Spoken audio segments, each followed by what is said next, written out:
This is For My Bluff, and as you know, it features the rector of St Andrews University, and he has, so he tells me, recently been doctored. Frank Muir.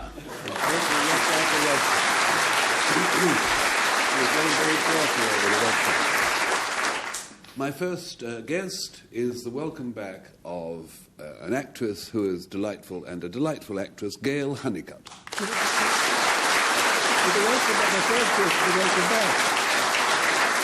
My next is a new departure. We have a chap who hasn't been with us before, and he's a reporter from the Times newspaper, but he's also written a couple of very good books on words, so I have high hopes of the lad, who is Philip Howard.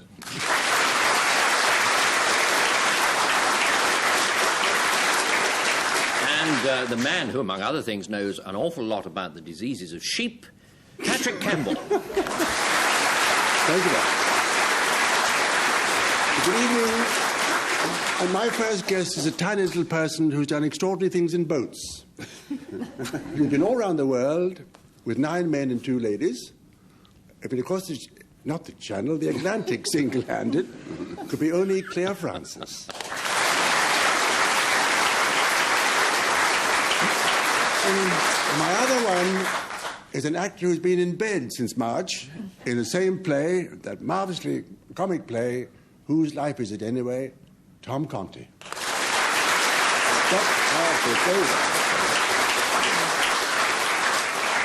Let's now produce our first word. I ring the bell and we have Boyang. And what's going to happen is this. As you probably remember, Frank Muir and his team will define this word, Boyang, 3 different ways. 2 of the definitions are false, 1 of the definitions is true, and that's the one, of course, the other people trying to pick out. So what of this one, then, Frank? I'm an Aussie digger, and Geelagong, and I'm digging for gold.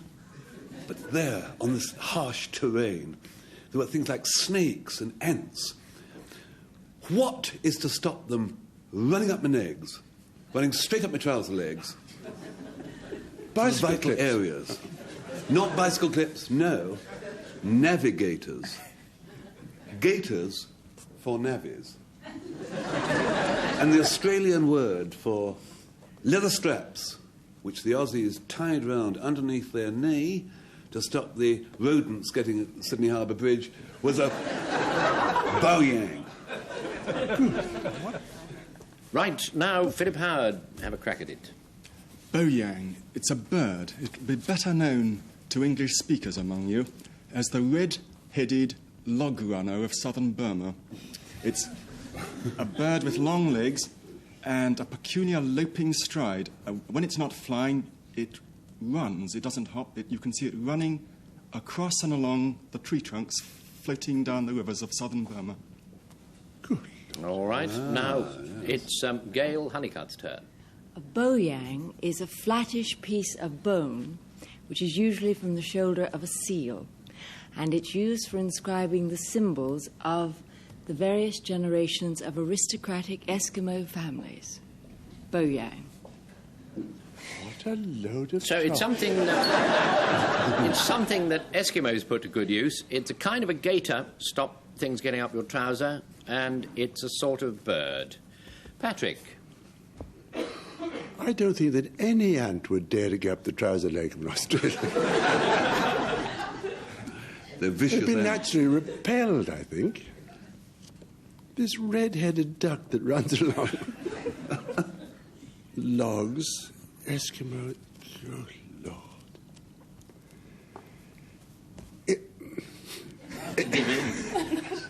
I give in. It's an Australian bicycle clip. The Australian bicycle clip. Frank, you said it was. You're going to have one of your turnabouts, Patrick, and change your mind at the last minute. I might, after I've seen your card. It's a bluff, isn't it? No, one line.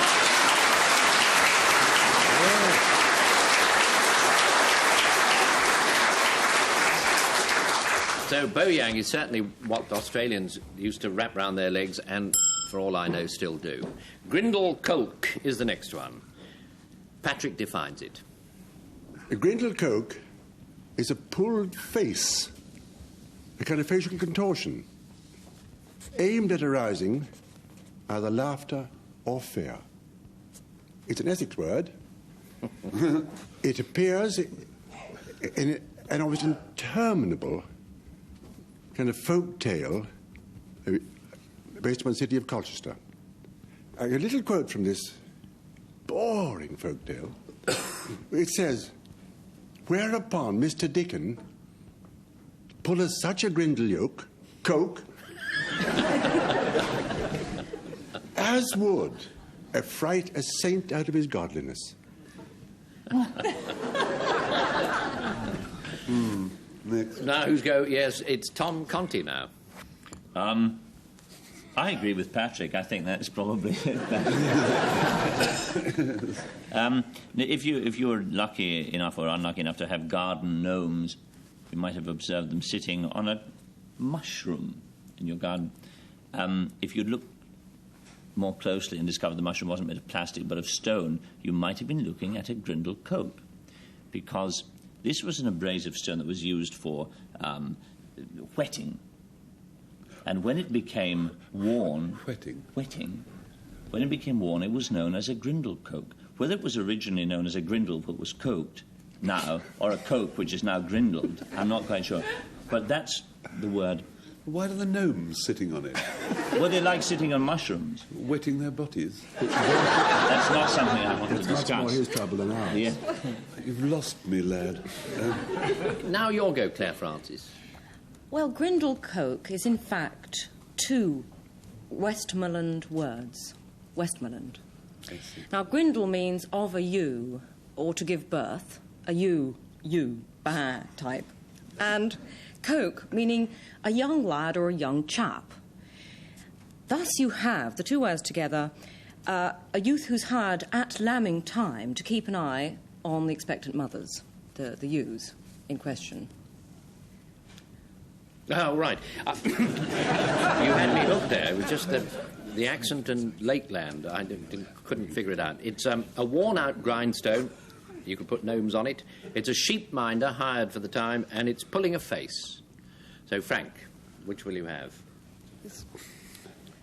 A lad who's engaged as a voyeur to the accouchement of a sheep is a grindle coke. And this whetting stone upon which gnomes crouch, or a pulled face. Yeah.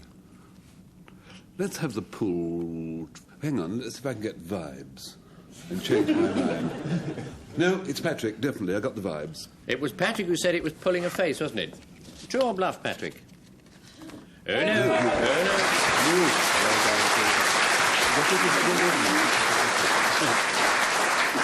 Not that. Need to know the true one now. Someone's got it, I'll be bound.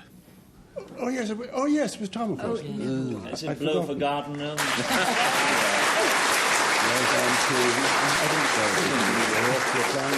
A grindle coke is certainly a worn-out grindstone. 2-0. My goodness. Harding is the next one. Philip Howard defines it. Harding, it's a badly sprung, horse-drawn carriage which jolts its passengers up more than an ordinary one would. There are various popular etymologies suggested for it. It gives them a hard time, or there's a legendary coachmaker called Harding. The Oxford Dictionary is not persuaded by either of those. What does it mean, then? Do you know? It's a badly hung carriage. That's what he said. Badly sprung. Or hung, yes. So whose turn now? Yes, Gayle, yours. Well, a harding, if any of you are gardeners, you'll know the word harding, because it's any form of botanical species that no matter how much you talk to it, encourage it to grow, pour water on it, give it sunshine, absolutely refuses to flower. That's a harding. Yes. All to the point. Now, Frank. When the score gets to 0-7, I will have a strong urge to chuck a Harding. It's a Victorian expression for an imagined illness, an invented indisposition, and it's after a character in a popular but trivial farce of the time. It's a Harding just to be ill, but you weren't. Right, it's badly sprung carriage. It's an imaginary illness, and it's a non-doing plant, one that won't put forth. Tom Conti's turn. Yes, I don't... I like the idea of the talking to flowers. That's good. I'll keep that in mind for later. Why, when you could make a perfectly well-sprung carriage, would one want to construct specifically a badly sprung... He's put his finger on it. So that you could have an accident. It's something to do with the health service. When we had paid medicine, the doctors paid the people to make hardings so that they could... Yes. You got into an argument in adversity. Yes, yes. And the other is a kind of hypochondria. Well, fake hypochondria. Yes, that's crudely yes. Tracy of what yes, I said, it's Miss Conti. Yes, I think I prefer the flowers, the talking to flowers. Yes, I think it's the... Yes. You think it's that? Yes. You're going to choose it. Gayle, you said it was something to do with a plant that wouldn't burgeon. True or bluff? Oh, yes!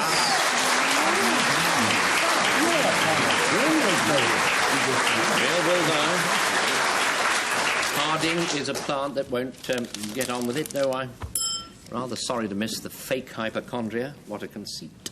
Zigger, 3-0 now. Zigger. Tom, your go.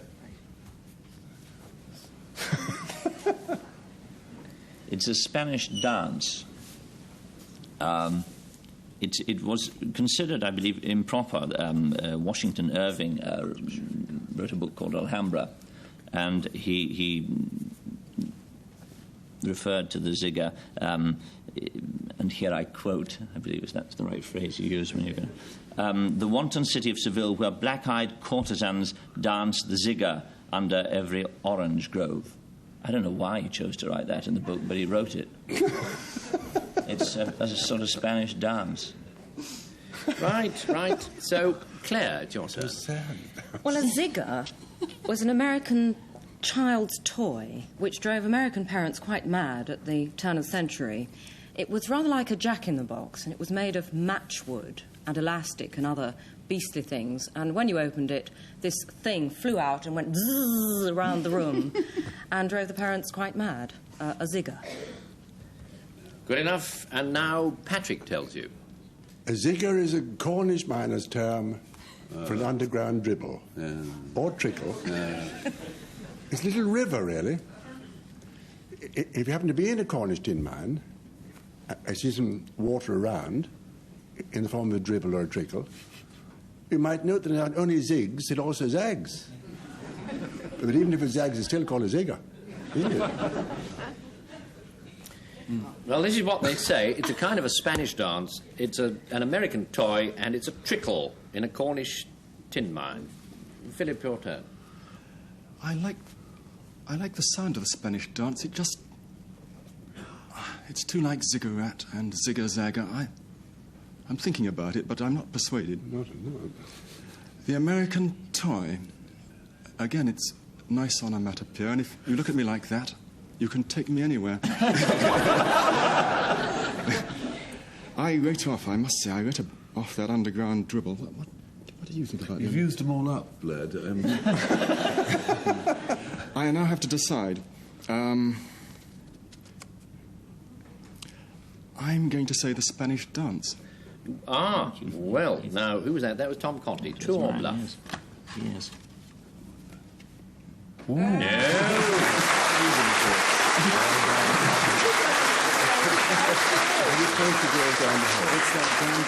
I wonder which it was, I really do, and now I'm going to be told. Who got the true? Gave the Yes, it true was one? me. Yes, I thought it was somebody else. It's this.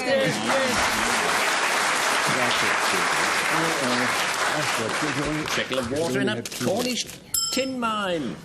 Goodness me, Frank. 4-0. Whining is the next one. Gayle, your turn. Whining? Well, whining is a term that I'm sure Clare will be familiar with because it's better known as a furling line, and it's used to wrap the sail round the yard. And then when you want to sail away again, you unwind the whining, let the sails fill with wind, and off you go. That's fairly simple, isn't it? Of course, I know the word intimately. Oh, yes. Frank, your turn. All the time. Whining is a rather splendid, not much used Scottish verb. And it's rather like flighting. Yes, yes, flighting. we know all about that. Well, at the end of a flighting, the loser might go in for a bit of whining, because whining means a bit of personal revenge, means a bit of violence inflicted upon somebody. You know, if you're flightings and you get the wrong end of the worst end of the stick, you go along and, in the middle of the night, fill his sporran with cold porridge. That's whining. Right, Philip Howard's turn now. Whining, it's a medieval legendary creature. There's a manuscript from Glastonbury which describes this creature, which is somewhat like a dragon, a bit like a serpent. And in fact, if you go to Glastonbury Abbey, you can see at the foot of one of the tombs something pretty well worn away that might well be a whining. The guides say it is. That's what it is. Doesn't have a gnome sitting on it. No, that was earlier. It's a serpent, sort of serpent. It's something called a furling line. You wrap it round the sails when you feel you ought, and it's revenge. Clare? You're out on your own here, yeah. Well, I should know it if it's a sailing term. I should, but that doesn't mean to say I do. The Scottish verb, it doesn't sound Scottish at all to me. Expunge it from your mind. And the medieval legendary creature, the dragon. Whining. Well, I'm speechless. Therefore, I will have to choose one, and I think I'll go for the dragon. The dragon or serpent, Philip, you spoke of that too on Bluff. Oh. No. Never sure we got 4 points we can't lose. Thank goodness they've broken their duck. There would have been tears in the robing room afterwards, had they not. Who gave the true definition of that word? Oh, no. Oh, That's no. not Yes. a furling line. Put to shame. I think that was that version on sadism, Clare, you know, to give Yes, you... It apparently is a sailing term, and it means a furling line, but a furling line means a whining. They're both call my bluff words to me. Augryon is how I would say this, but I don't know. Clare Francis. French-Irishman. Well, when you... when you think of an ogre, I expect you think of a very large creature. Paddy. And a very nasty creature. Well, you're not quite right, because, in fact, there are midget ogres. Sort of mini ogres. And they're called, not ogrettes or mini ogres, they're called ogryons. Little tiny ones, right? Patrick, your go. Sitting on the stone. I don't know how far up you are in Norman French. So-so. Good answer. But at the Battle of Crécy,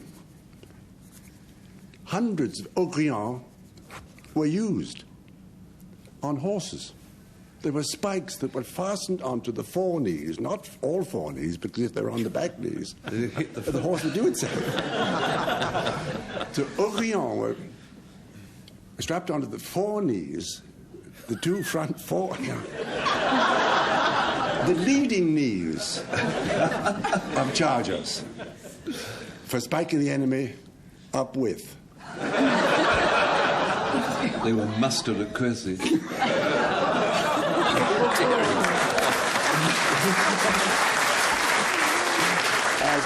Listen, Frank, no wonder you were doctored. Well, Tom Conti, your go. Yes, this is an inexplicable and possibly unjustified term of abuse, really. So, it was used to describe a feeling of revulsion for another chap. Or if it was a lady who was talking, it would be for just a chap, not another chap. It was a favourite word used by diarists in the 18th century, I believe, and one might have heard in the drawing rooms of Kensington, "My dear, he's a perfect ogrodon." Used to describe one's husband. That's what it is. It's that. Something to describe a frightful chap. Yes. Well, it's a frightful chap, and it's a spike on only 2 of the 4 knees of the horse's 4 legs, and it's a tiny ogre. Gayle, your choice. We're not so much behind you as beside Yes. you. We are unanimous on this. You are particularly. I am particularly. I think we're going to go for the Norman French spikes. What about the other 2? Don't care to say whether they feel left out a bit. Well, no, Beyond awfully contempt. sorry. No, the little tiny ogres, they were very attractive, but we've had so many gnomes. I just wonder if we're going to have mini ogres as well. And the, 18th century English word. No, I don't think so. No, I honestly think it's the spikes. The spike on the horse's We're so mad. thing. Patrick, true or bluff? You said it. If it's bluff, You are unanimously wrong.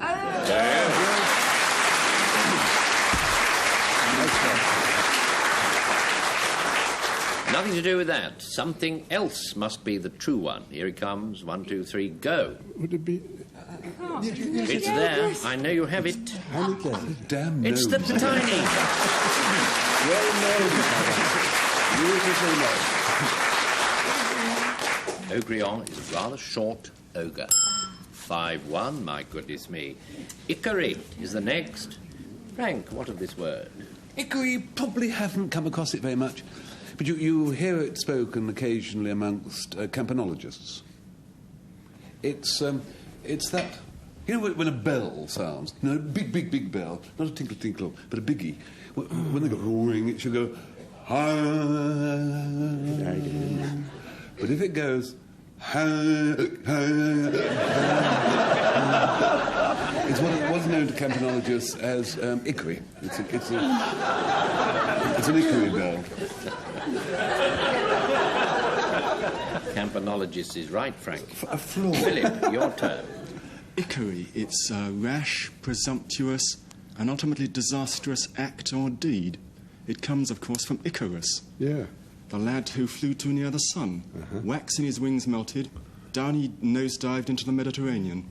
Any disastrous act that ends with a splash, that's an Ickery. Now, Gayle Hunnicutt. An ickery is one of life's great delicacies because it's actually caviar. Ickery is the caviar that comes from the sturgeons in the River Volga.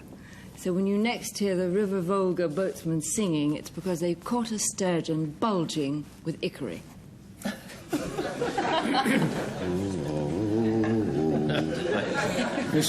That's Frank warbling there, just in case you thought it was anyone else. It's a sort of caviar, rather good stuff. It's a very rash deed, and it's a bell that doesn't work too well. Patrick. Well, seeing that hundreds of millions of Russians call that the Volga, and you call it the Volga, you must be out to lunch. The Russians call it Volga. Just, I haven't finished with her. I'll come to you in a minute. This bell's hiccup. They wouldn't call it. They'd say the bell's bust, Fred. Ickery, it's too much like Icarus, but that's what it is. It's an unhappy splash. The rash deed. Well, was he right? Philip Howard, true or bluff?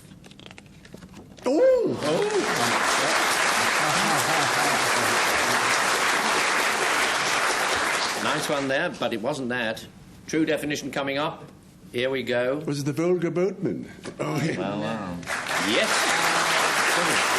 Well done. Ickery is rather specially good caviar. I'm very sorry. All caviar is rather specially good, but this is very, very good. Splating is the next one. Patrick Campbell defines it. Back with the horses again. Splating is a horrible thing that happens to a horse.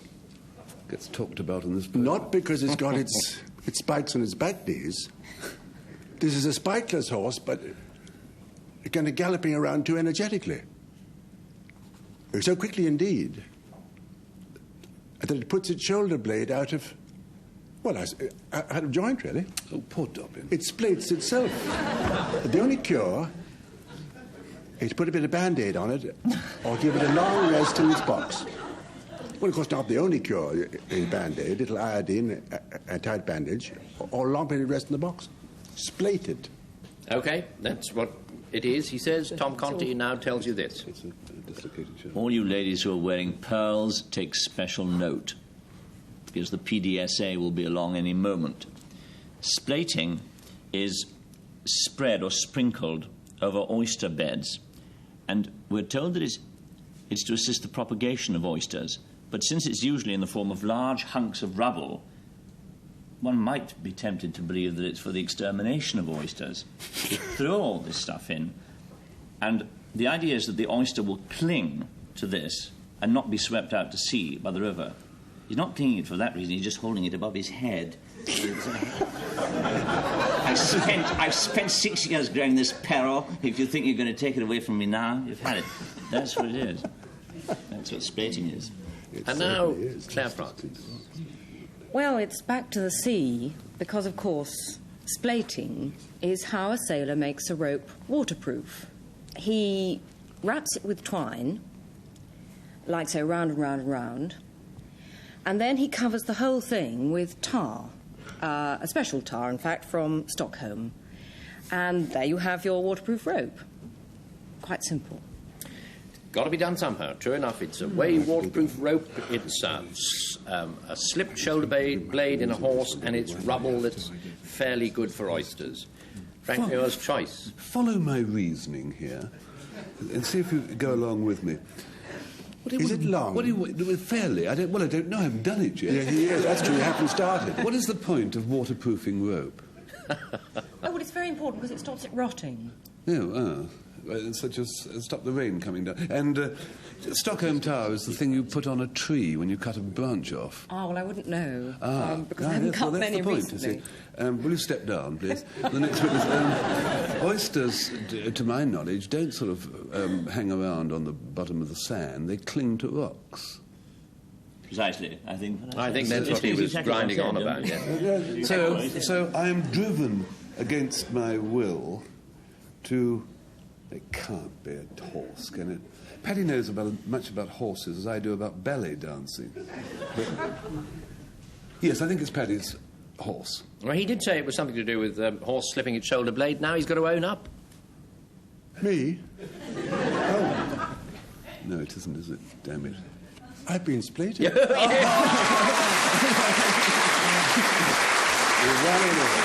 Look, we've got about no time at all to do Ratani. Splating is what he said it was, the horse's affliction. Philip Howard, very quickly. Term of ancient rhetoric, somewhat like hyperbole. It means gross exaggeration. Right. Gayle? Ratani is the wooden canopy of a church pulpit That'll which do acts nicely. as a sounding board. That'll do nicely. Frank? Ratani, a South American shrub, Lovely, very stringent lovely. roots, used for adulterating port wine. He will do it. Where's the long rake? Canopy is what it means. Shrub is also what it means. An extravagant speech. And Tom Conti chooses. It's extravagant speech. It is, It's extravagant speech. I've forgotten quite who said that. It was Philip, true or Philip, bluff? yes. It's a bluff. And now the true definition. Oh, be quick. It's there. It's a shrub. That's what it is. Well, the winners, yes, almost just by a whisker, are Patrick Campbell and Co. 3 cheers.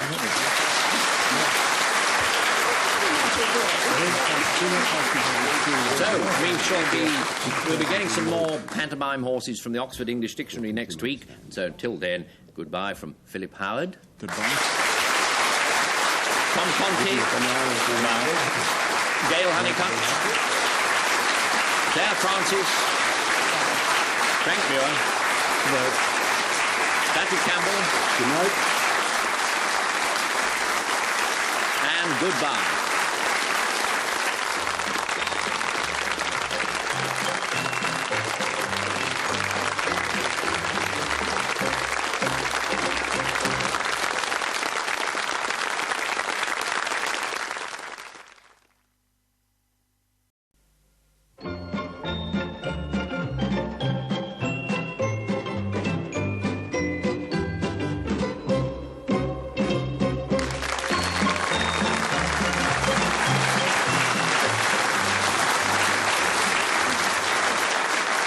Yes, another game of Call My Bluff with the old electric hair, Patrick Campbell.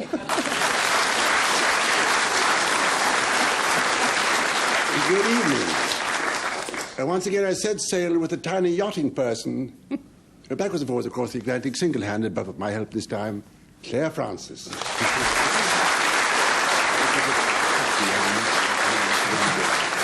And that well-known bedridden actor in the same play for 40 years, Tom Conti.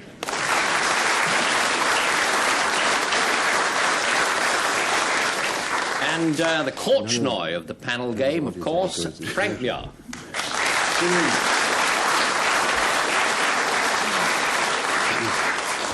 And I have my semi-victorious team of last year.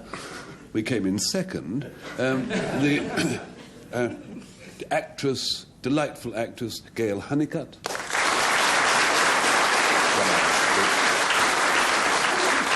And Times reporter and wordsmith, Philip Howard.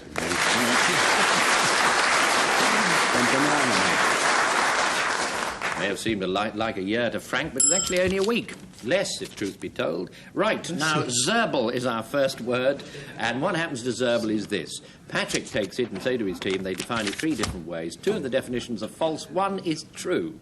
And that's the one that Frank and co try and pick out. So off you go, Patrick. Once again, we are back down the Cornish mines. This time it's clay. Ah bon? With a zerbal. But we want 2 zerbals and a mule. Breeding zerbals. No, no, no, please. A zerbal is a basket. And another zerbal makes 2 zerbals. We want to balance the mule with 2 zerbals because each zerbal contains 3/4 of a cubic yard of clay. 3/4 of a cubic yard of clay, which fills the zerbal to the brim. So if you've got 2 bags of this, you've got 2 zerbals and a mule in the middle, and you can get the clay up to the top. That's what zerbals are for. Good, good. So that, and now Tom Conti, here he comes. I have to ask the sound department to beware, because I'm going to demonstrate what a zerbal is. Oh, my goodness. Gentlemen, turn down the knobs a little. No, I haven't got the courage. I just haven't got the courage. No. So I'll tell you. It's a war cry used by the Sudanese. Not yesterday, I think it was some weeks ago. When they marched into battle, the Scots use the bagpipes for much the same thing, is to terrify and to give oneself Dutch courage, Sudanese courage, Scottish courage. The zerbal of the Mahdi's army at the Battle of Orderman was said to be Ordermal, 15 miles away in the township of... Get on. So he didn't make the cry, but he was clear enough. Claire, your turn. Well, when you next have an abdominal operation, you'll find the surgeon muttering behind his mask. I couldn't tell you all the things he'd be muttering, but he would probably be saying zerbal as an adjective, because it means pertaining to the omentum, which I'm sure you realise as... Dare you say where that is? Well, I wouldn't like to be too specific, but it is pertaining to one of the many folds of membranous tissue that perform important but very discreet functions in the upper abdomen.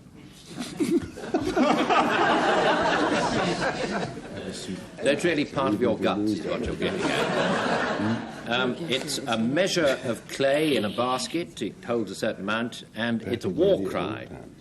Frank, you choose. Yes, well, it's perfectly clear on this side of the house. We don't know what the answer is, but I think 3/4 of a cubic yard is an enormous weight of clay. I can't think a poor little moke could carry 1.5 cubic yards of wet clay on a huge mule. Yes, well, there we are, you see. You wouldn't get a huge mule down a small Cornish mine, would you? No, may I proceed? May I? So we come, slowly, to the Sudanese battle shriek of a fortnight ago. I believe you said. No, it must be the tissue. It must be the abdominal awful thing if you open up when you thingy you. Yes, the internal stuff. Yes, that was Clare, you said it? Yes. True or bluff? Has Frank chosen correctly? He has! Very unfortunate. Don't be downhearted, fight back. Zerbal is certainly part of what you've got inside. And we'll have another word now. Perdigwina is the next word. Pronounce it as you will. Now, Frank, what of it? The perdigwina is a variety of Italian plum, so luscious, so, as you eat it, you know, that chaps who like Italian plums very much, it's so succulent, bellissimo, that they call it the Queen Mother of plums. Now, the perdigwina, the Queen Mum plum, comes in snowy white colour, or it comes in a sooty black, or it comes, much more suitably, in a deep purple colour.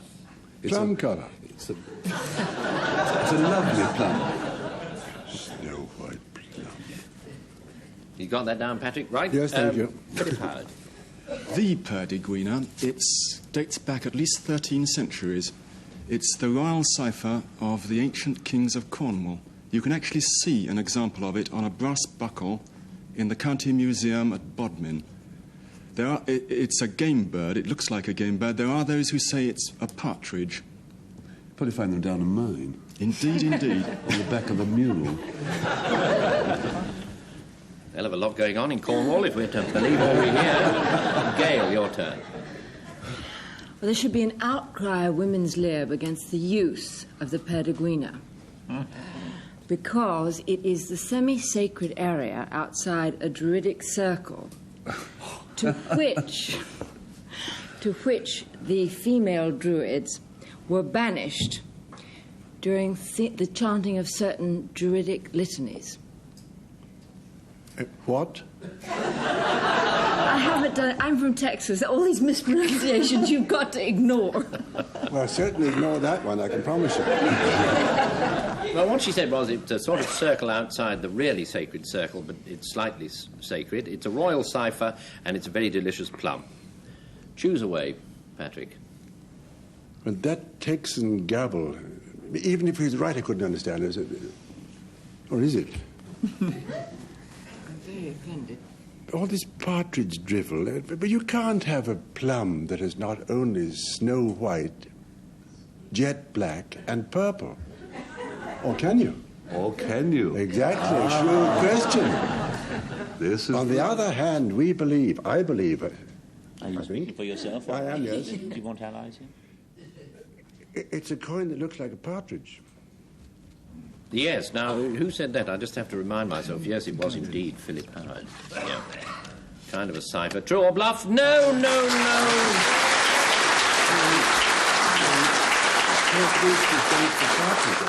Nothing to do with that at all. Someone now must give us the true definition.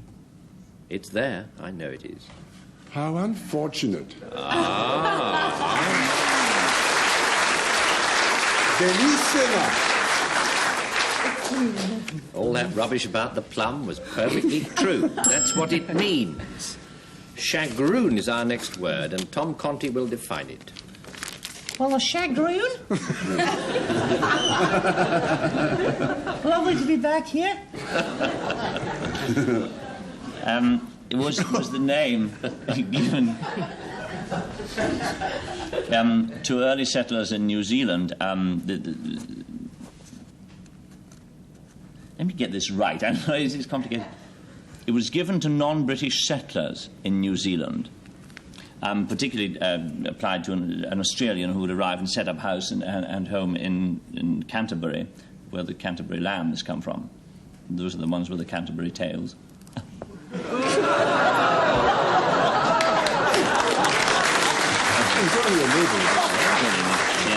Yes. It's actually rude to me, a shagroon, but there we are. That's what it is. Yes. I thought it was Frank Muir speaking there for a minute, but must have been illusion. That's non-you. Yeah. Oh, dear. Why do I linger? I must dart on and invite Clare to tell us something. Well, shagroon is, in fact, a pure white linen which was woven in the Irrawaddy Valley and has the fantastic property of staying white, never yellows. And, in fact, in 1824, the C&C of the Mediterranean Fleet, who was a gentleman named Sir James Rankin, KCB, dressed the entire fleet in shagroon. Beautiful, brilliant white. And it stayed white, whiter than white. OK, so you say. Now it's Patrick's go. A shagroon is the bullock cart in which a Persian farmer puts his produce to bring it into the city. Not the city, but the nearest village. Now, mostly... Just a moment, I haven't quite finished. I've got another 9 minutes about the shagroon. Because the shagroon, you see, is usually furnished in these wretched times with the wheels nicked off motor cars. But the real shagroon, it can be identified at the range of about a mile because its wheels are all solid wood. No spokes. I've got the veg in the back, or in the front or in the middle even. I got solid wooden wheels and 2 oxen out in front without spikes. Right? Were the wheels round? Oh, yes, Oh, good, terribly. good. A little worrying for a moment. Well, it's an early non-British New Zealand settler. It's a species of linen, and what a great pleasure, a Persian bullock cart. No, it's not. Philip, choose.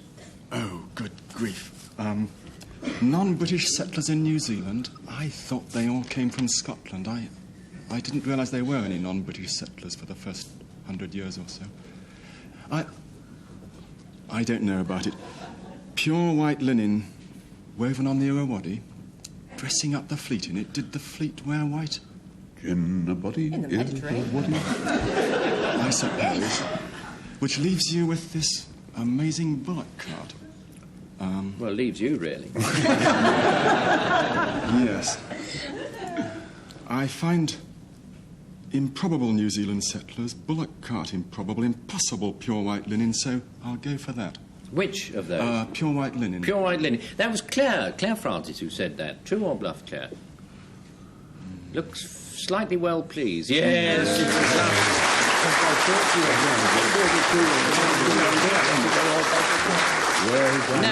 No. Nothing like that. True definition, if you will. Hello, sheepsheaders.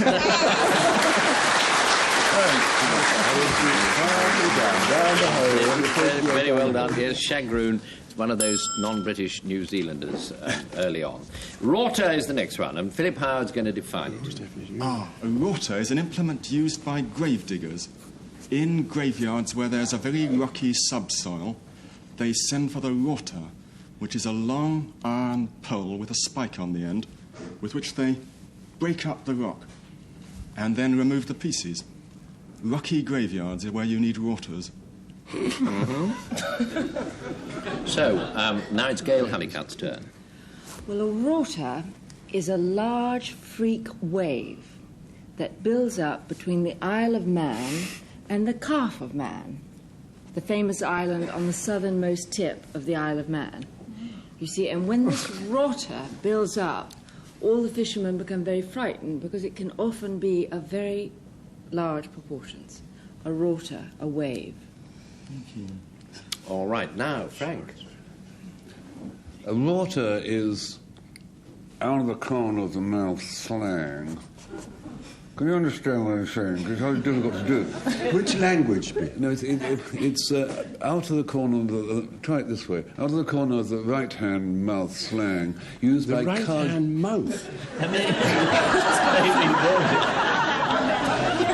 The starboard corner of the mouth, or the port corner of the mouth, is irrelevant. It's card sharpers who talk secretly to each other, use a kind of jargon, and the rorter is their word for punter. He is a mug, a John, a member of the public who takes part in the 3-card trick, who elects to try to spot the lady. They go, What's your shot, sir? He's a water. And as I am faced with 3 cards, you see, and trying to put a trick over you, you could be a rotter, or I could be a rotter. I just thought I'd say that, just make it sort of, to weave it into the programme. You were born a rotter. Next, please, little guessing. Yeah, well, what it is, it's a gravedigger's implement that you need to use in a sort of hard surface graveyard. It's a punter who goes in for the 3-card trick, and it's a sort of a wave. Tom Conti's choice. They're all very moving, of course. Very moving. Very moving. Where should we go? The wave is nice, you know. What do you think about the wave? What do you think about the wave? The graves. That's logical, isn't it? I mean, you sort of wrought the rock. The slang. I think Frank was in a bit of difficulty there, trying to put that over on us. I think I'll go for the grave. The grave diggers. What's the name? That was Philip Howard. Yes, true or bluff? Ooh, cool water. No.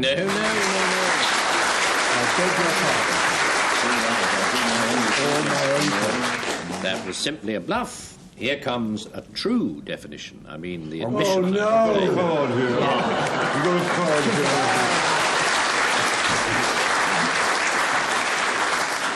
here. A rotter is the punter, the one who gets taken, as it were, at 3-card tricks. Goulard is the next word. Clare Francis. Right. Well, of course, it's not goulard at all. It's goulard, if you're going to be proper about it, because at all times. It's a soothing lotion named after the doctor who invented it, who was Monsieur le Médecin Goulard, who's now extremely deceased. And it's a weak solution of lead acetate, which you can fire up a bit with a bit of rose water if you wish. And it's for it's for intolerable itching. That's having a name which is half of which is goo and the other half large. Patrick's go. Here he comes. Goulard was a long, flowing gown, mostly made of gold thread. Gold thread. Gold thread's better. It didn't catch on. There was no sale of it until it was suddenly worn for the first time by the aunt of Peter the Great of Russia. Her name was Sophia, Archduchess of Kiev. And it is said that in Auntie Sophia's goulard, there was a mile of gold thread. Get away. Yeah.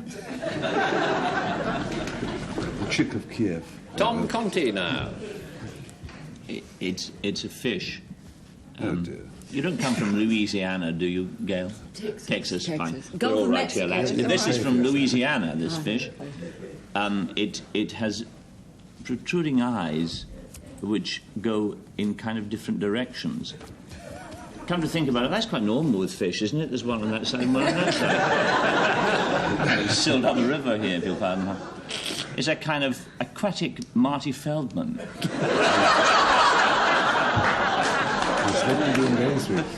And that's his fish. That's all I can say about it. Well, that's okay. So it's a soothing lotion, it's a lady's gown, and it's a sort of fish with funny eyes.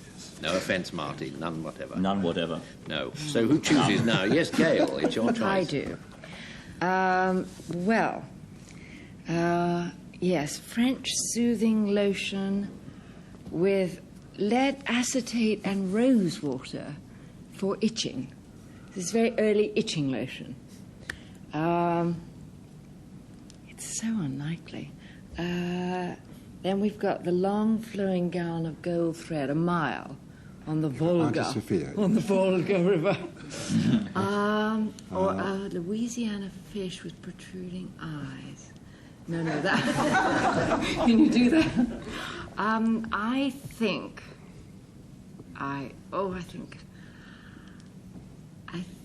it's the lotion. You think it's the soothing lotion. Clare? True or bluff? You're right. It's not your fault, darling. It's not your fault.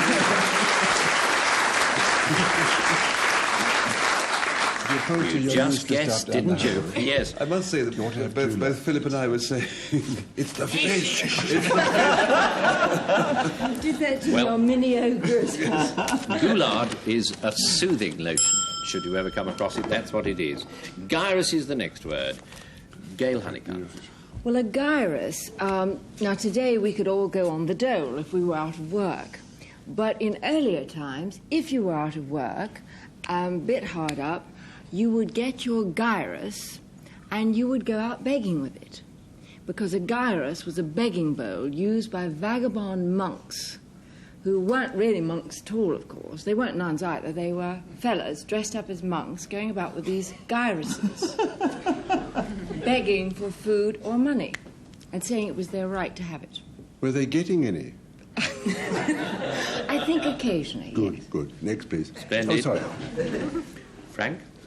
You're hardly likely to have heard or used this word unless you're an ex-pupil of Edinburgh High School. Crème de la crème.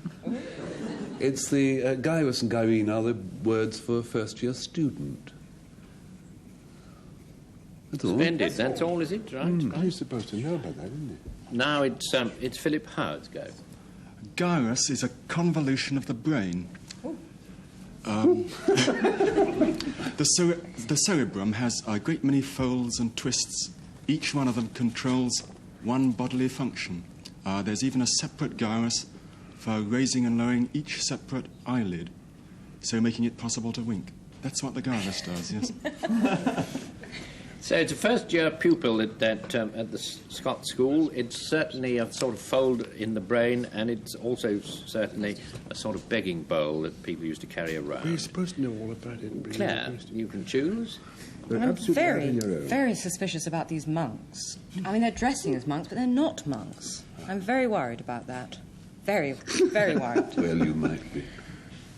And the convolution of the brain. Well, no, I may be suffering from it, but I don't think. No? Oh. I meant to be getting support from my colleagues here, but perhaps. Paddy's getting vibrations. I'm trying to get vibrations. Yes. Go on, listen to him.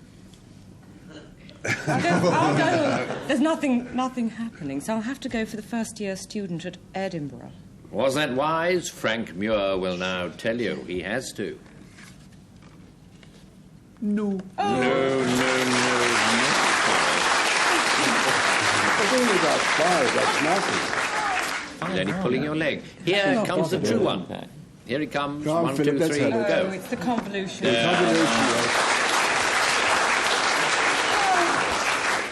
I think Patrick was nudging you towards that one, but gyrus does mean a little fold or convolution in the brain. It's only again. Very useful. And the crawpock is the next one, and Patrick Campbell's going to define it. I think I want to know that. The crawpock was a form of allergic coughing. I mean, not allergic. It's a form of allergy that cropped up in the Caribbean. Oh, God. People looking after tobacco plants. A lot of dust lying around, and you get crawpock off the dust from the tobacco plants.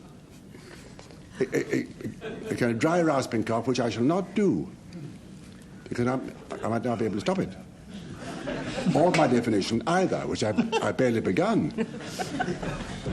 The crawpock has been cured by the humidification of the tobacco fields in the Caribbean. Thank you. Nothing like a good disease to get a laugh on this show. Tom Conti, your turn. Sweet are the... Oh, no, I've done that. Sorry. Sweet are the uses of adversity, which, like the toad, ugly and venomous, bears yet a precious jewel in his head. That free sample of Shakespeare was to indicate to you that a crawpock is the piece of stone that people used to believe was present in the head of a frog, of a toad. They used to think that in the toad's head was a stone, a precious stone called a crowpock.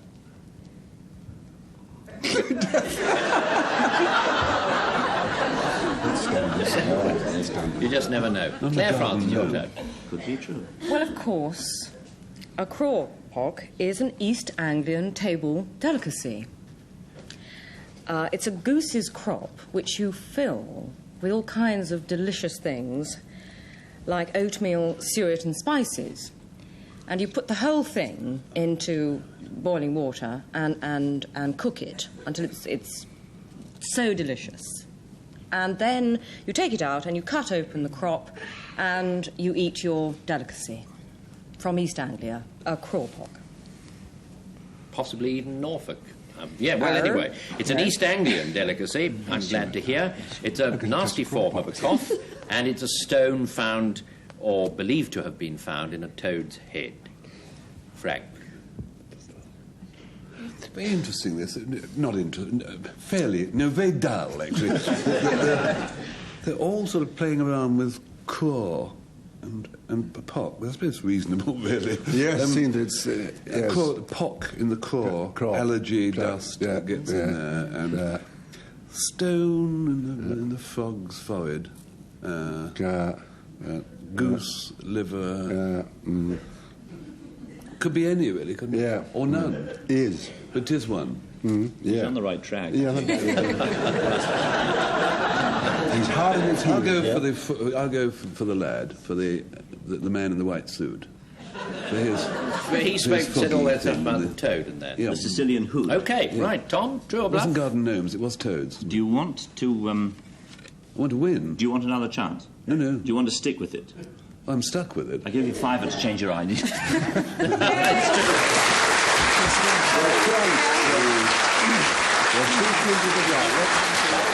Crowpock is stone in toad's forehead. We've just got a couple of minutes. We will just get Wellesley or Wellesley or whatever. Frank, rather swiftly. Well, I say a very simple little old wooden latch which closed itself. Right. Philip Howard. Wellesley, it's a Puritan get-together, a talking of Puritans. Right. And Gayle, your turn. Wellesley, of course, means alas. It's an old-fashioned expression, so when, in old-fashioned times, you would say, Wellesley, it meant doom, despair, disaster. That'll do very nicely. Puritan get-together. The word means alas, or the word also means door latch. Patrick? What will you have? We help ourselves effortlessly to our second point by selecting Philip and a Puritan talk-in. True or bluff? Or do Philip, you said it. No!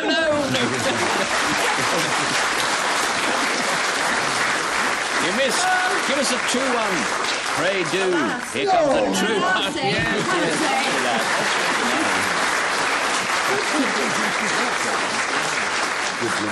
So there you are. Yes, it wasn't that. Wellesley means well a day or lack a day or alas. Oh, no, or it doesn't. Well, that's what she said, and I believe every word she said. Doesn't. So anyway, score standing at more or less 7-1. I think, yes, Frank Muir's team has won. Just.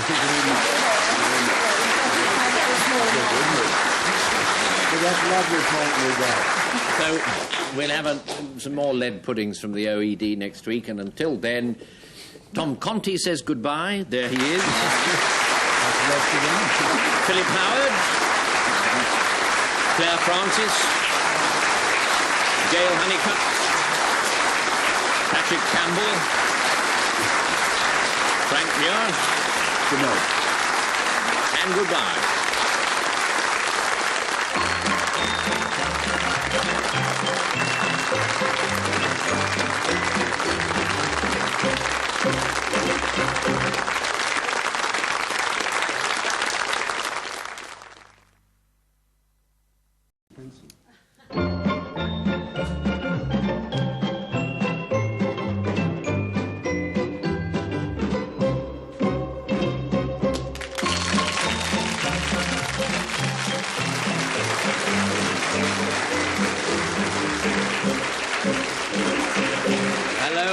This is called My Bluff, featuring the pipe man of yesteryear, Frank Muir. Good evening. A few weeks after this programme first started, we had my next guest on as a child star. So how nice to welcome back Hayley Mills.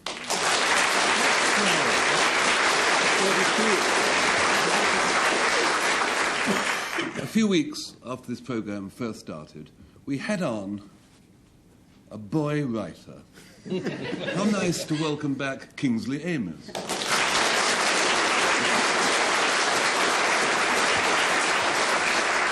And now we've got Father O'Flynn's rather tall brother, Patrick Campbell.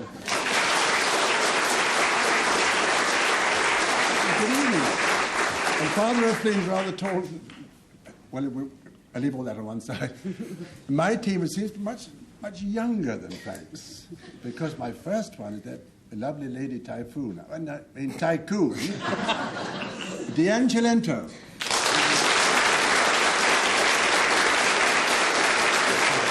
And my other one is that hapless mug that got married to Lily Langtry. Anton Rodgers.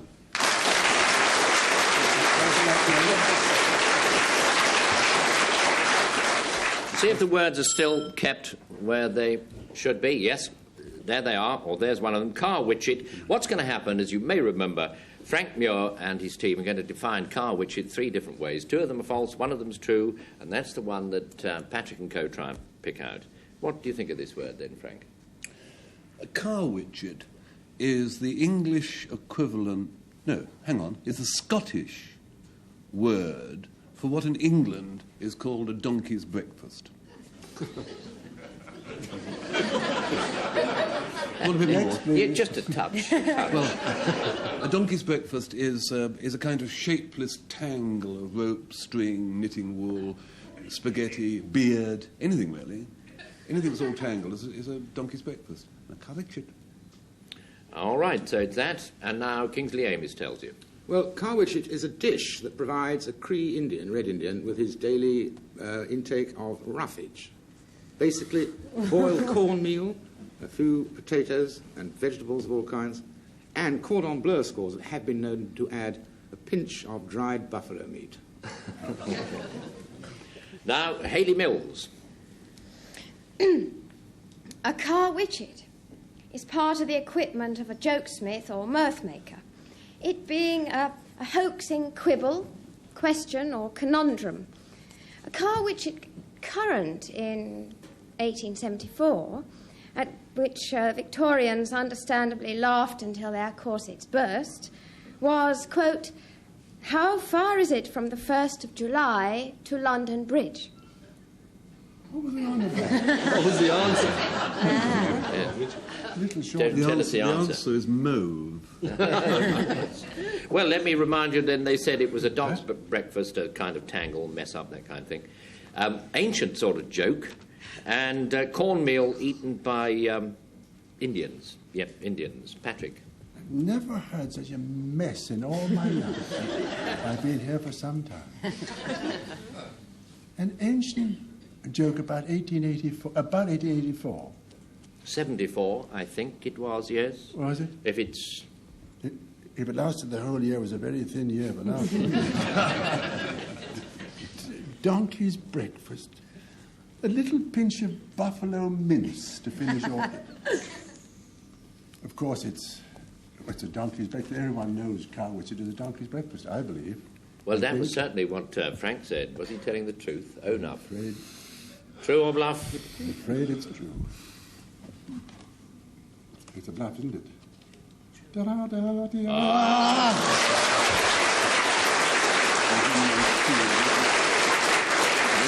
Nothing to do with a donkey's breakfast, anything like that. Someone gave the true definition.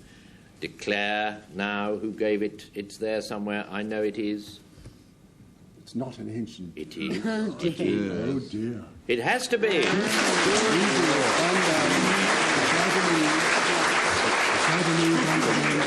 It's a dreadful sort of joke. 1-0. Next word, pomado, but that's only the way I pronounce it. Patrick? It's called pomado. Uh-huh. If you've got a castor oil factory and they're working away like mad, What a castor oil factory does is to extract castor oil from castor oil seeds. But they've barely begun their day's work because instead of throwing the seedless castor oil, the decastor oil seeds away, they preserve it. You got all this down? There's yet more to come because they also use it for a rather inefficient kind of fertilizer. All right, so Anton Rodgers, now he'll tell you. A pomado is the spherical top of a gatepost. When you have those beautiful ornate gateposts with two cylinders on the top, the two balls, stone balls, they're called pomados. They can also be made of wood, and you sometimes see them on top of a flagpole, in which case they are spherical with then a point. But the same name applies. That is what a pomado is. Right, Diane, Cilento, your turn. Well, a pomado is something energetic performed by a man and a horse, either of the four-legged or the wooden variety. It is a vault over the said horse, placing the flat of one hand upon the saddle in order to derive the necessary elevation. And it is Rosenbacking. So it's vaulting over a horse, wooden or actual, a spherical sort of finial on the top of things. And it's what's left after the castor oil has been pressed from the seed, and it's used as fertilizer. It doesn't work very well. Frank? Not a problem over there. We are of one mind, which isn't much when it's split into three. Nevertheless, we think that the ball on top of a gatepost is called a ball on top of a gatepost. Vaulting over a horse by putting one hand on the saddle, you then sit on it, wouldn't you, when you got onto the saddle? So Not if you wanted to get to the other side, you wouldn't. The castor oil, it clearly cannot be, so therefore, it's all, isn't it? In which case, castor oil, Paddy, please. He did say that, didn't he? It's what's pressed out of the castor oil, the oil. seeds all left. And Patrick, true or bluff? Nothing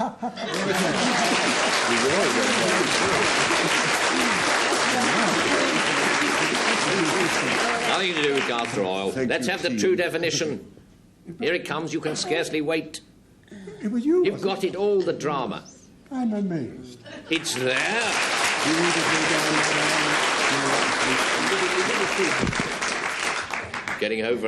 It's getting hold of a horse and jumping over it for some reason. 1-1. Well, fangot, I'd say. I don't know. Kingsley, what do you think? I think it's fangot. Ah. And it comes in the story of the year 1673. To be perfectly true, there was stolen from a lighter moored in the Thames one whole fangot of white cypress silk. And a fangot is a measure of weight of 200 weight, roughly. OK. And Hayley, your turn. A fangot is a horny bump that occasionally grows on the upper edge of a horse's hoof. Although slightly disfiguring, it is harmless and quite painless. And for some unknown reason, it always appears on the hind legs and never on the forelegs. Grateful for small mercies. Frank? I'm sick to death of you, do you hear me? I'm sick to death of you. You just lie around, you just stand, you don't do a hand's turn of work, you come in reeking of booze, you shout at the cat. Get out, I say, go on, get out, rubbish. It's a fangot. As you could tell from my accent, is an explosion of anger in the Midlands, around Leicestershire, usually from the female of the species to and at the male. So, yeah, a burst of rage in Mummerset, I think you said, Frank. It's a lump on a horse's hoof, usually to the front, not the back, and it's a kind of a weight of silk, I think, but it's a weight measure. Anton Rodgers. Well, we have quite a varied selection here, don't we?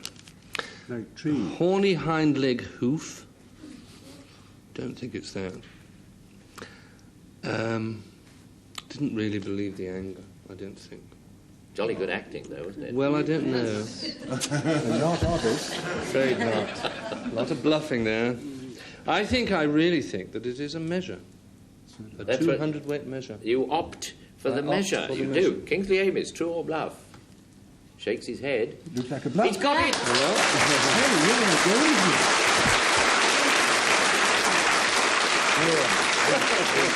Bullseye. Now, fangot is a weight measure of silk, or it has been anyway.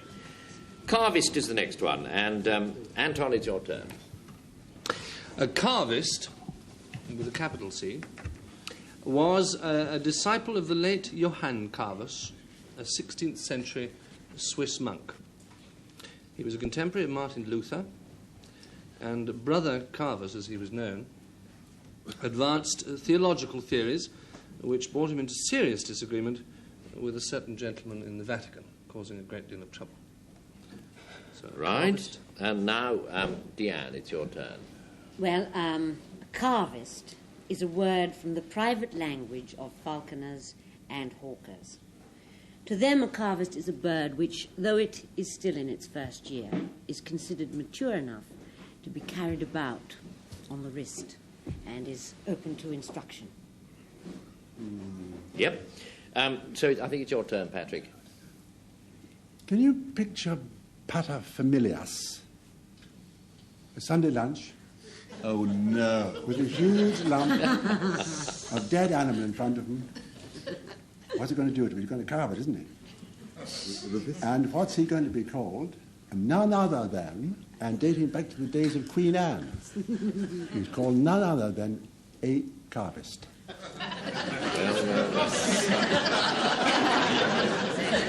Don't know whether to laugh or cry when you hear that. It's one who carves. It's a sort of quite young falcon, and it's a disciple of Johannes Carvus. So, Kingsley Amis, your choice. I didn't like that Swiss monk at all. Didn't go down with me. Portable bird. 1 year old but mature. And that on this double, triple, quadruple bluff notion, I think it's just fantastic enough to be true that it is a carver, one who carves. Well, now, it's sometimes in this programme it sometimes is, but then again, it sometimes isn't. True or bluff, Patrick, in that case? If I got it, it always isn't.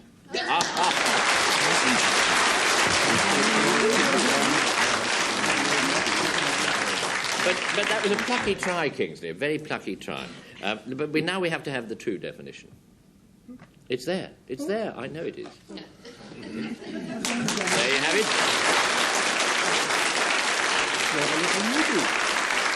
It's a falcon or hawk in its first year, I think. 3-1. Next words, solica. Hayley Mills, your turn.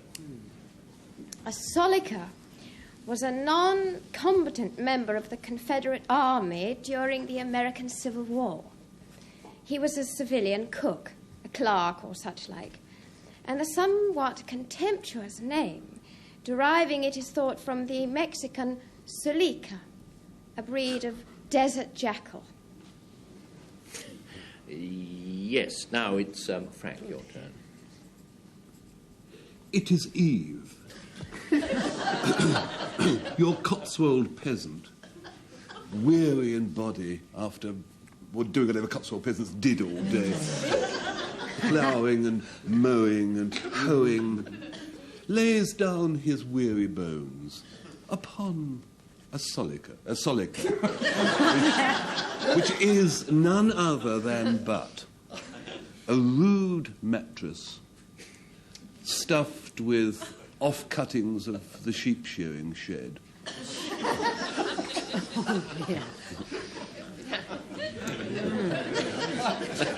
Desperation has crept in. Well, you never know. Kingsley Amis. Well, solica is an Australianism, a fairly modern Australianism, equivalent to utterly smashing, or absolutely top hole, as a Pommy might say. But in Australia, or Earl's Court, solica is the fashionable word for anything that might otherwise be described as super dinkum. Right, so it's a sort of non-combatant. It's a very rude mattress, and it sort of means top-notch or thereabouts in strine. Diane, your choice. Well, I'll start first because I sort of am Australian, so I've never heard anyone say, it's a Solica, baby, nothing like that. I mean, it doesn't sound Australian to me. It would be spelt S-O-L-U-C-K, I think, if it was an Australianism. And the rude mattress in the Cotswolds. I mean, they call it a Solica like that. I mean, a Solica. It sounds sort of as though it could be. The non-combatant cook and a desert jackal. No, it's killing me. I think it's going to us. Well, 1-3. well, I think it might be a Solica from the Cotswolds. You think you opt for that mattress on which people have plumped, I dare say, from time to time. True or bluff, Frank? Ah, no. Is it? Looks quite cheerful somehow. Don't eat it, just show it. No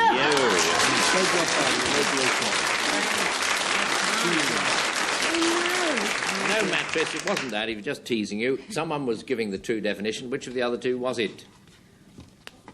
Oh, no. It's never heard. It's there. I'm glad you said you were a sort of Australian. And there you are. It does mean that, you know, it kind of means 3 cheers or jolly good or top notch. Mancando is the next one as the game gets interesting. 2-3. Diane, your turn. Well, mancando is a dress material used for making Mexican peasants' petticoats. It is a lightweight calico which has been glazed. That is, it's been coated with a mixture of cornstarch and wood rosin to make it look both shiny and have a nice stiffness. Right, Patrick. Do you mind, please? The mancando is a sea fog that suddenly swells up around the bottom end of South America, around about Tierra del Fuego. It comes out very suddenly. And you can't see through it at all because it's a sea fog, you see. Now, the interesting thing about the mancando, the only thing about the mancando, is possible that Sir Francis Drake actually passed through one and didn't record it in his log. He couldn't see his log. After he had gone through the mancando, he had to fill in something, didn't he? Not going to write home to his mother in the log. Mancando passed through. Anton. Imagine, if you can, a symphony orchestra that is playing a very quiet passage in a major work. And the conductor needs the orchestra to be even quieter. So instead of mouthing the words very quietly, he says, Mancando.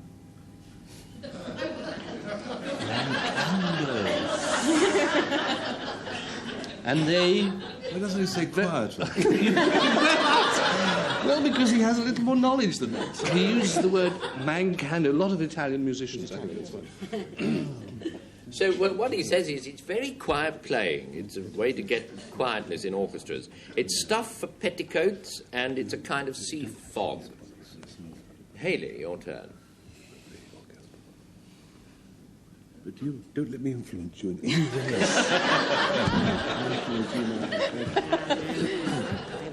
Just never speak to you again.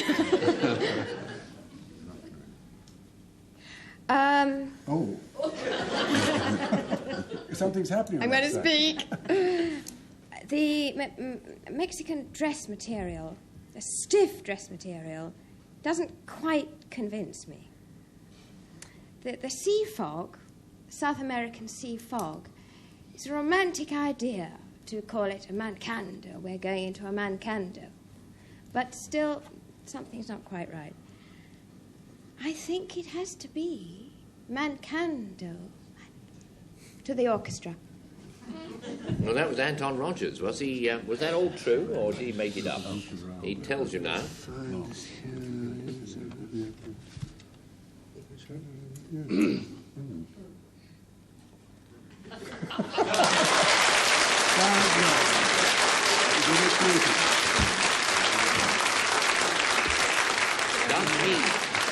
Very particularly quiet playing. That's what mancando means. And the score will be 3-3 any minute now. Brunyon is the next word. No, and it did come. Frank, Brunyon. Brunyon is a word described in most dictionaries rather elliptically as a chamber utensil, by which naturally I infer that they mean a thing with a handle, a jug or ewer which contains water for you to make your ablutions. It stands inside a basin. A brunyon is a jug or ewer used as a chamber utensil. Good. Now we turn to Kingsley Avis.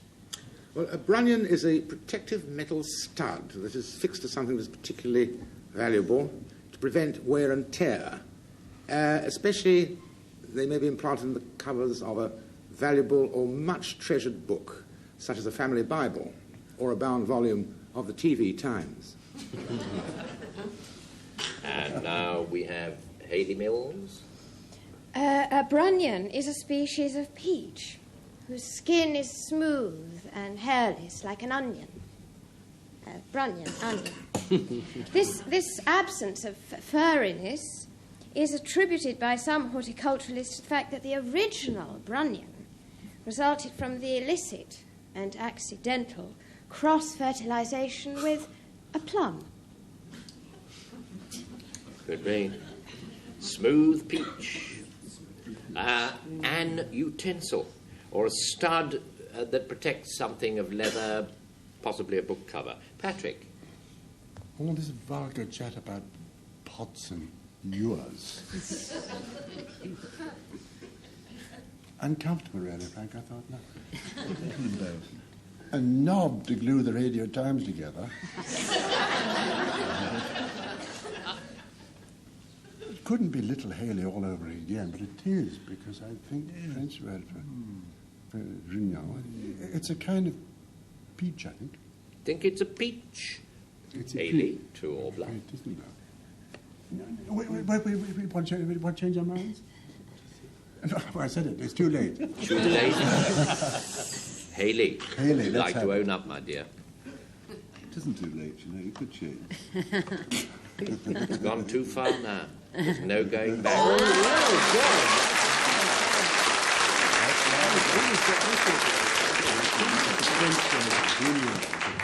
No, it never actually has changed in the history of this game, Yes, have they? Yes, Have they really? Oh, well, all the time. shouldn't have mentioned it. It's a peach, all right. Got no hair on it. Smooth peach. 3-4, and the next word is something like curule, I suppose. Patrick. A carula Curula, is it? was that upon which senior Roman judges, or even good Lord, judges or magistrates used to sit. You might think this would be a great kind of throne-like thing, but it wasn't. No. Little piano stool with kind of curved legs. But a senior Roman magistrate got rather more than just a stool with curved legs, because he got ivory inlaid into his curved leg bit, if he was very senior Roman magistrate. Anton Rodgers. A curule is a style of handwriting that was first used in the earliest part of the 14th century. If you think of an illustrated manuscript, like the Book of Kells, the first letter is beautifully illuminated and illustrated, with lots of flourishes and twirls and squigs. And that, in fact, the name for that, is a curule. Get away. Very informative. Diane Cilento. Well, a curule is a wooden spatula used in the manufacture of felt hats. The hat is placed over a revolving block, and the curule is held against the crown in order to shape it into a nice fine nap and make it nice and round. It's kind of handwriting. It's what Roman magistrates sat on, and it's a sort of spatula that you use to shape a hat with. Frank? Well, I think that the first letter of an illuminated manuscript is just an illuminated letter. I don't think it has an... It's just the normal manuscript writing, and a bit fussier just at the beginning. Why is everybody laughing over that side? Whether it's a... I didn't quite follow it, but whether it's a spatula for hatters to batter their felt on upside down with, or whether it's the...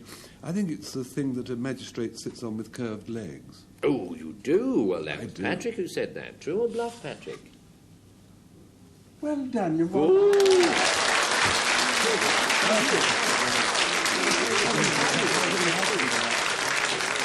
Now, we've only just got nice time to have the last question, and what an interesting moment we arrive at. So, fairly swiftly, Kingsley, this... Oh, I haven't even rung the bell, I'm so excited. Varela is the next one. Kingsley, rather quickly, if you will. A varela is a high-rise pagoda kind of building, often adorned with gargoyles, golden gargoyles, used by the Burmese as a shrine. Right. Hayley, your turn. Rather swift. A varela is an artificially dried Spanish raisin. That'll do nicely. I know you've a lot more you want to tell us, but we can't let you. Frank? Varela is a very energetic Polish dance, also called the hot waltz. So it's a kind of Burmese shrine effect. It's a very agitated Polish dance, and it's a Spanish raisin. So, having gone so fast now, you can hum and haw a bit, Anton. Hum-haw, hum-haw, hum-haw. That's the style. What, is it you want me to do? Yes, please, if you will. Oh, dear, dear. You hadn't been listening, had you? Yes, I have, actually. I've been writing, too. for that, yes. I think it's Spanish raisin.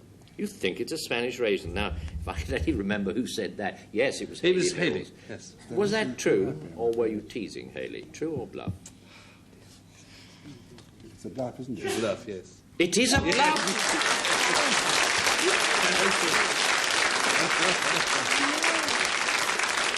Palpable bluff, palpable bluff. Now the exciting bit. Who gave the true one? Oh, no.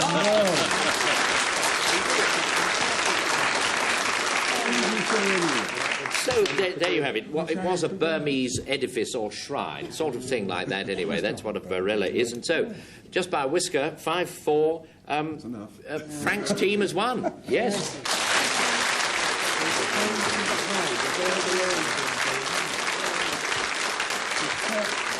Well, we'll be back next week with another pack of lies. Until then, goodbye from Kingsley Amis,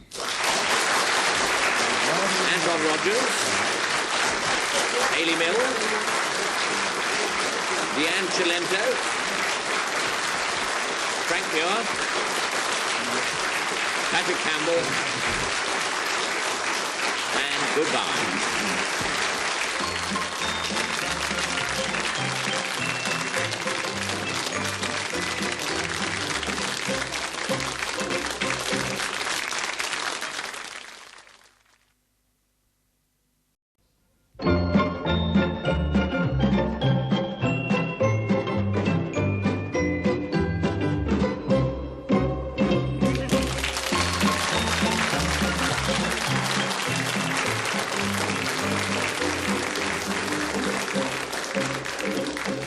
Good evening. Call My Bluff, featuring the Mother McCree of the parlour game, Patrick Campbell.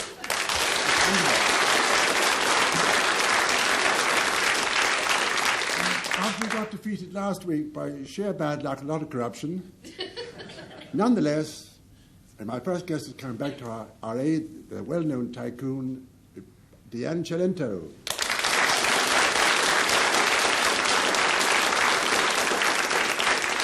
And the other one that pretty well lost the game for us is Lily Langtry's husband, or Anton Rodgers.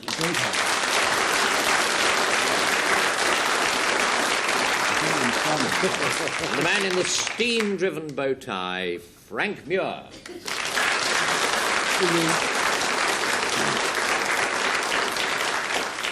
After our modest victory of last week, I'm sure you would wish me to bring back, on my right, Hayley Mills.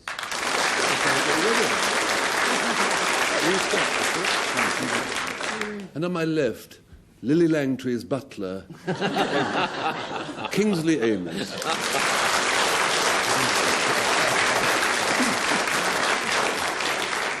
Let's have a word, and that word is Griffon. Now, as you remember, on this occasion, Patrick Campbell's team is going to define Griffon 3 different ways.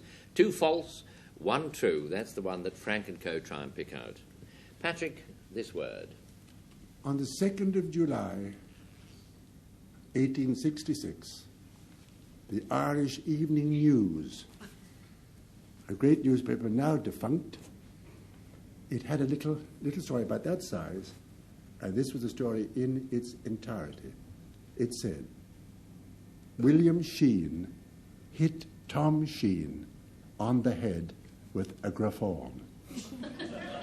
Now, the interesting thing about this story, that was it in its entirety. The interesting thing was that William Sheen should not have been hitting his brother on the head with his Griffon. He ought to have been cutting turf with it. Now, there's a little known fact. What is it? It was a sort of turf-cutting class of a an brother implement. buffeter or a turf cutter. Yes.